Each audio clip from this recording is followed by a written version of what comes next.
dostlar və müəllimim. İndi sizə təbii boyaların alınmasını göstərəcəm. Zəfəran və sarı kökdən istifadə etmişəm mən. İsti su qaba tökürük. Daha sonra biraz zəfəran əlavə edirik və qarışdırırıq. Digər qabda sarı kök tökmüşəm. İsti su əlavə edirik. Daha sonra sarı kök tökürük və qarışdırırıq. İndi bu rəngləri bir baxaq.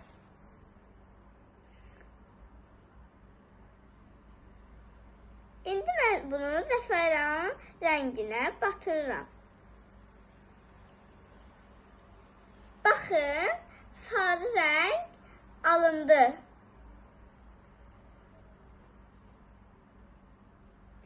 İndi sarı kökün rənginə baxaq.